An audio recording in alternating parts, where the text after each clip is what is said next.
Georges Alain Bouy, enseignant d'un jour, enseignant pour toujours. Aujourd'hui, à la veille des élections de proximité municipale et législative, on va discuter du savoir-vivre ensemble dans un espace comme le Cameroun et nous pencher sur la nécessité que ce savoir-vivre ensemble puisse devenir un impératif démocratique. Nous savons tous que nous sommes à la veille des élections législatives et municipales qui est un moment essentiel pour que les citoyens choisissent leurs représentants selon le principe de la représentativité. Et il est bien utile et nécessaire que nous puissions intégrer dans notre conscience collective une vérité fondamentale. L'essentiel n'est pas seulement de vouloir vivre ensemble, mais de savoir vivre ensemble. Et c'est ici qu'en convoquant Jaurès, nous allons nous rendre compte que la démocratie, ce n'est pas seulement l'égalité des droits, c'est aussi l'égalité des devoirs. Ainsi, vivre ensemble exige un engagement réciproque, une volonté de construire une communauté politique fondée sur la justice, la dignité et la solidarité. Alors, quel est notre rôle comme citoyen? Parce qu'il faut qu'on se pose vraiment la question de savoir quel est notre rôle comme citoyen. J'aimerais dire que notre responsabilité est de convoquer l'humanité qui est en nous appuyant sur une identité ouverte. Parce que les identités inclusives sont souvent les identités ouvertes au conflit.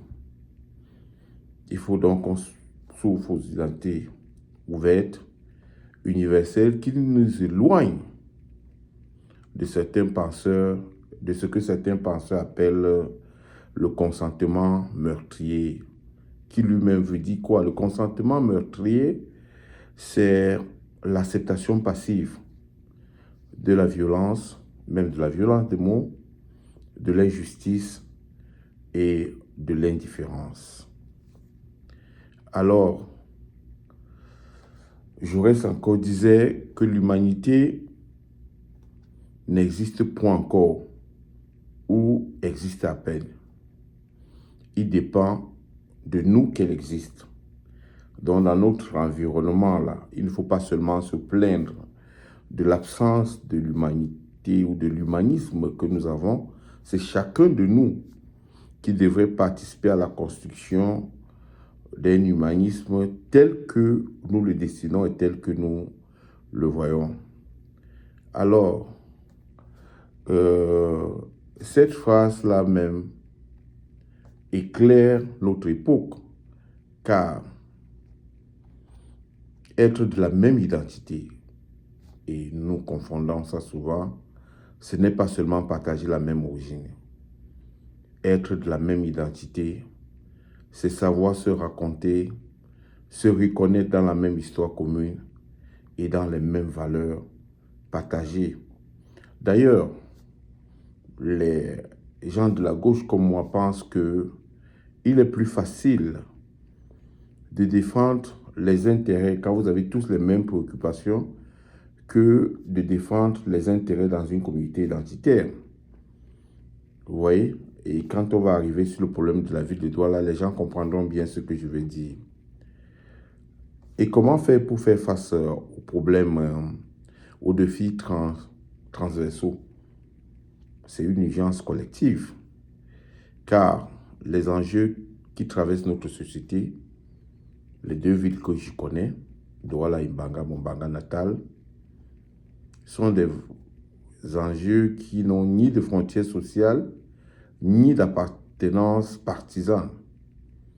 Ils touchent chacun d'entre nous, sans distinction. Par exemple, dans la ville de Douala, un des problèmes à résoudre, même lors d'une campagne électorale, ce serait faire face à la spéculation foncière et immobilière. Vous savez très bien que quand tu as le malheur d'être un enseignant, même un enseignant chanceux, dont le salaire mensuel serait entre 210 et 250 000 francs, personne ne peut te proposer un terrain de valeur dans la ville de Douala. Parce que les gens le savent, tu n'as pas l'argent pour pouvoir acheter ce terrain. Quelquefois, je blague avec certaines personnes qui se vendent appartenir à l'aide sociologique Sawa, qui sont enseignants comme moi, en leur disant que quand nous étions tous deux enseignants, personne n'était venu nous proposer les terrains à Boulapouzo, à Boulabou, c'est-à-dire à l'époque. Pas parce qu'on nous détestait, mais parce qu'avec certitude, on savait que nous ne pouvons pas avoir de l'argent pour nous offrir ce terrain-là. Malheureusement, aujourd'hui, les gens qui pensent que prendre l'avion, c'est être riche, se tournent vers moi tous les jours pour me proposer les terrains. Oh, on a un terrain de 150 millions, on a un terrain de 200 millions, on a un terrain de 80 millions. Je reste un gars de la gauche. Ces investissements à la folie, là, ne me concernent pas. Nous avons les problèmes d'accès à l'eau potable. Et j'aimerais bien qu'un chercheur puisse trouver une corrélation directe qu'il y a entre la mauvaise qualité de l'eau et les maladies auxquelles les gens sont exposés. Maintenant, le cancer, ça court les rues. Et puis, il faut qu'on trouve bien ça. Je suis tout à fait convaincu que la très mauvaise qualité de l'eau nous expose à des maladies. Il y a une coupure récurrente de l'électricité. Ça ne cherche pas à savoir si tu es de telle région ou pas. Dès que le noir arrive, ça nous frappe tous. Il y a surtout l'absence de l'encadrement dans les loyers. Et ce qui doit fragiliser les familles. Le Cameroun, c'est quand même une curiosité planétaire, hein, où quelqu'un qui gagne 100 000 peut louer un appartement de 85 000, sans charge d'électricité, sans charge d'eau, sans charge de téléphone, sans moyens pour s'assurer de la nutrition de sa famille. Parce que quelquefois, on nous dit, une fois que tu as trouvé ton emploi, tu vas te débrouiller tout seul. Et tant que nous serons en incapacité d'adresser ces défis transversaux, ces défis qui devraient être pour nous une urgence, à imposer aux candidats et aux différents partis, sachez que c'est ceux d'en face qui vont profiter. Et Jean-Claude Dierké disait, si tu es laïque et tu ne t'engages pas à faire la politique, le danger, ce n'est pas seulement de voir la société être construite sans toi, elle sera construite contre toi.